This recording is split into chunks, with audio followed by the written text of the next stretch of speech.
Hey nerds, going back to Nerd News, I'm going to say Daniel. Today we're going to be reviewing Ant-Man and the Wasp. So yeah, this is coming out on Monday. I was planning for it to come out on Saturday, with me seeing the movie Friday night because, seeing it Thursday night because give me the next day to write a script, edit the video, upload Saturday. But I was just blanking on a script and I was tired because I slept over at someone's house and we didn't really sleep. So anyway, my point is I really had no thoughts about this movie. You know, it's another Marvel movie, you know, pretty good. Most Marvel movies are, except for, like, Thor the Dark World and, you know, the other ones that are bad. We all know the other ones. We all have the same minds here.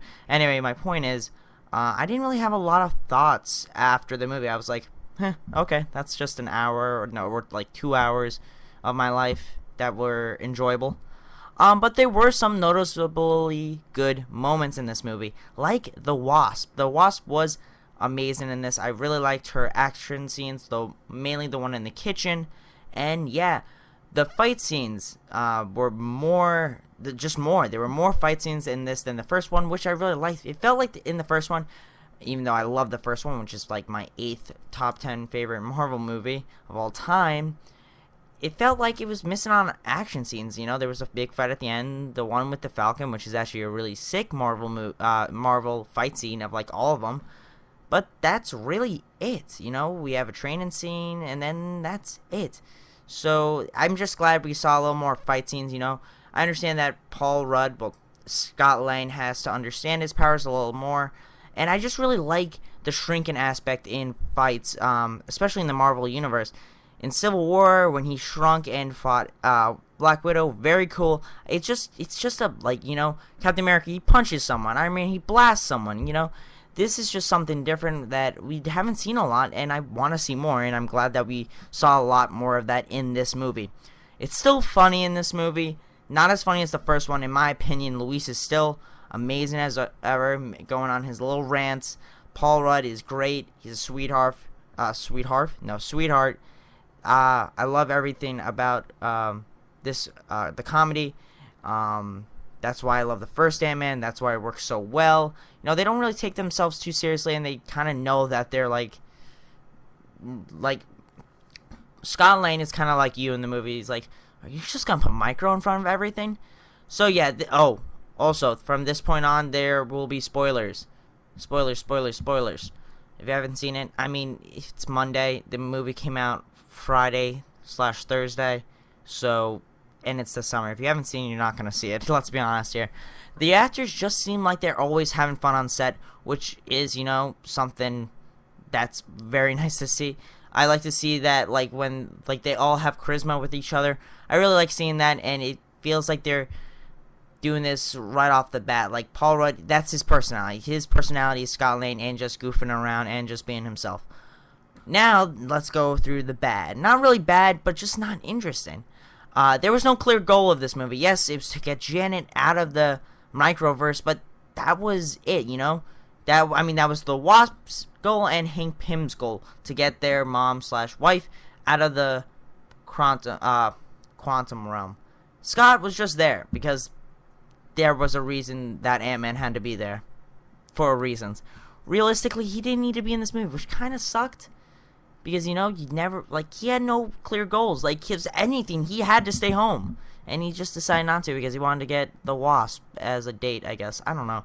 It's just weird. I felt like he had no real purpose, even though he was amazing.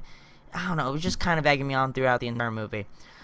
I felt that Ant-Man was just there because of the title, you know? It just kind of felt weird.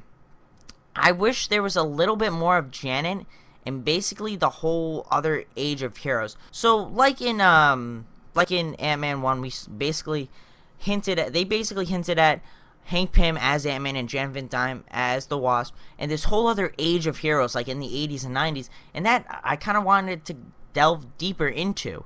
So, where is that? We didn't get a lot to see about that. And also, if you want people to care about you saving someone else, we gotta learn a little bit more about Janet. We basically know nothing, and especially since she died. Yes, I said spoilers, so if you didn't leave, that's your own fault. Yeah, she died. So, about the end credit scene because of the snap from Infinity War. So yeah, yeah, that happened. So yeah, I wish we just knew a little bit more about Janet.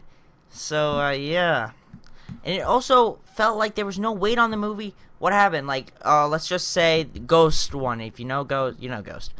Let's just say Ghost won, right? She captures Janet. No impact on the Marvel Universe. None whatsoever. Janet's gone. A scientist. A brilliant scientist of that is gone. You know, that's not really a big impact on the Marvel Universe.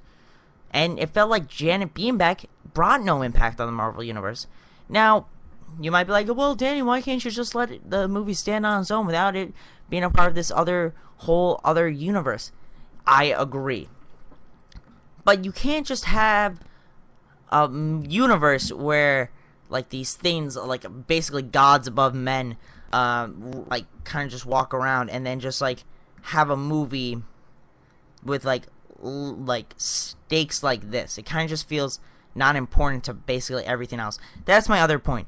This movie, like, didn't need to happen. It just did not need to happen whatsoever. It's kind of like Volume 2 of Guardians of the Galaxy, where it's like, well, if the first one didn't succeed, we just want to throw it in there. If it doesn't work out, we won't make a sequel. But if it does, we will make a sequel, but we won't know what to do with it. It's kind of felt like that. It kind of just felt out of nowhere. And also, this kind of wasn't really... I mean, it was marketed well. I saw a bunch of promos, which Solo didn't do. But my point is, through the whole wasn't marketed well, it was. It's just, we just saw Infinity War 2 months ago, where all of our favorite characters died. And there have been a bunch of leaks and set photos of Captain Marvel. And we've heard a lot of stuff about Captain Marvel. So we're getting hyped for that. And we're getting hyped for Avengers 4.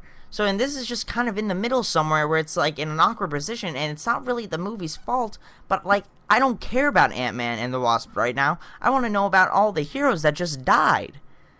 So, that's kind of, like, that's kind of, like, the problem with Ant-Man and the Wasp. Yes, I understand that they had to put this here somewhere to explain where Ant-Man and the Wasp were during Infinity War, but, like, it could have done that.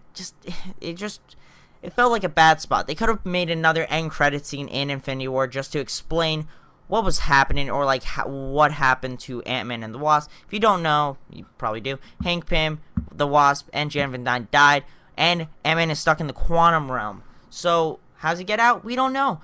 And that was just a dark turn at the end there with the end credit scene. It was just very dark. It was very dark. So yeah, my point is, through all this, it was a movie. It was a Marvel movie. It was just a generic Marvel movie with good action, funny, but not basically a top 10. You know, this is the 20th Marvel movie. I wouldn't even give it my 15th. You know, it's just there. You know, great special effects, but it was just there in this whole expansive universe, and I wasn't really excited for this, you know? I couldn't have been, you know, with Captain Marvel coming out and Infinity War coming out. I had other things to be excited for, and this kind of just really just was smaller than every other Marvel movie coming out soon. So, comment down below your thoughts. I'm just going to give it a 7.5, and I know I'm talking a lot about this Marvel Universe, but there were some problems with this thing that are just bad for a storytelling perspective. There were things I like the Wasp. I think she's a great character. Hope Van Dyne is just a great character in general. Her strive to get her mother back is amazing, but just not very a clear goal, or basically Ant-Man just basically not being useful. I mean, he was useful, but there was just no reason for him to be there, you know? That just kind of sucked for me. So I'm just going to give it a good 7. A good 7, yeah. No, not even, yeah, 7. You know, it kind of sucks, but that's what I feel about this movie. Comment down below if you did see the movie and what your thoughts are. So, yeah. That's the end of the video. Remember to like, share, and subscribe. This is Nerd News. Signing off.